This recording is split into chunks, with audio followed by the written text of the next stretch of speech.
We wanted to get involved with the Dry January campaign because we understand that some of these costs are caused by the culture that we have in our area and the conversations and the approaches we have to alcohol in our area. So we saw Dry January, which is a campaign led by Alcohol Concern, as an ideal opportunity to get involved with supporting our organisations to help shape the conversations and to help us start to have a better understanding of alcohol harm. Dry January is the next opportunity for everybody to get involved, just to test themselves, see if they can drink a bit less, and ideally not drink anything during January, and gives the liver a bit of a rest for 30 days or so. Your liver should always have 24 to 48 hours break between any large drinking sessions anyway, certainly not drinking more than 5 days of a week. So obviously taking that month then allows your liver to recover. Your liver's a very good organ at recovering until it's broken, and then it's broken forever. Changing the culture isn't just done by one individual, it has to be done by everybody as a whole, and that's where Dry January gives it. If we can change the peer pressure to be there, the peer pressure is that why aren't you doing Dry January, then that would be excellent.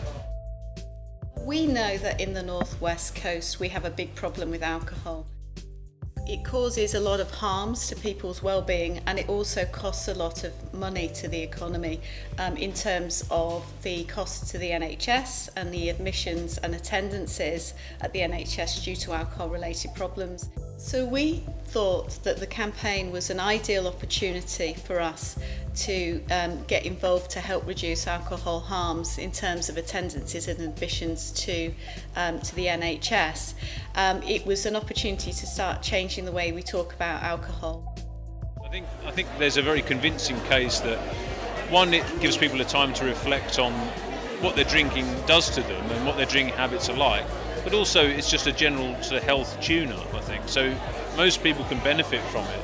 And I think those who are moving towards the higher level of risk from alcohol will certainly identify the benefits of possibly abstinence.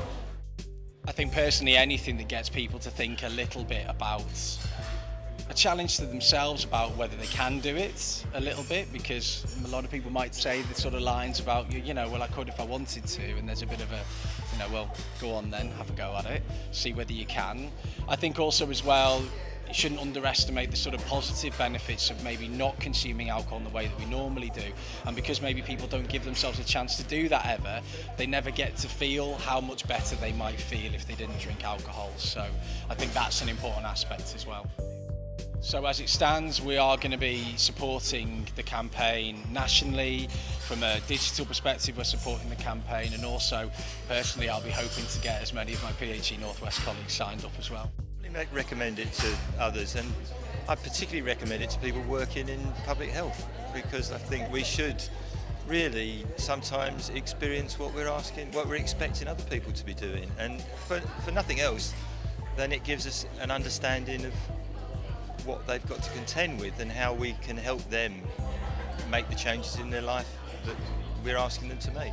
We're targeting local business and NHS organisations, and we're providing them with an innovation package which will help them put key messages out to staff to encourage them to take part and have a Dry January.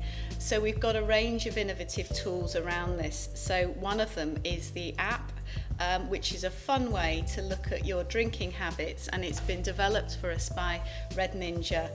So we'll be putting that about on social media. We'll be sending it out to the organisations that are taking part in our campaign, and we'll be using it to promote people to think a little bit more about what they're drinking.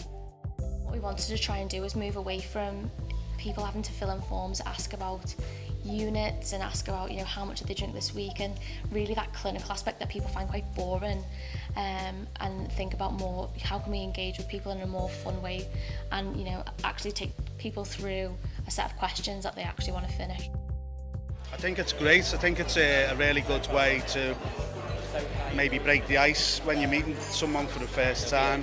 We're starting to work on a drop-in basis, so we'll have people coming in. So it's probably a good fun way to break the ice, just to get a little idea of how big the alcohol issue is with the person who you might be supporting. We've got some questions which then point people into a different category. So one of them is is a balanced binge drinker. One of them is a Chardonnay socialite. One of them is a drinker in denial. And we tried it out at a conference recently, a public health conference, and most of the people that go to that conference don't really drink very much at all, and there was a lot of people coming out as drinkers in denial. It was a bit of fun, so we had a bit of a laugh about it, and it's really just to get people to think about their drinking and to pass it on to friends and just and hopefully get them to sign up to the Dry January website as well. I'm in denial that I'm in a denial, a drinker in denial. Yeah, so I came out as I'm a very good boy. Who's in denial.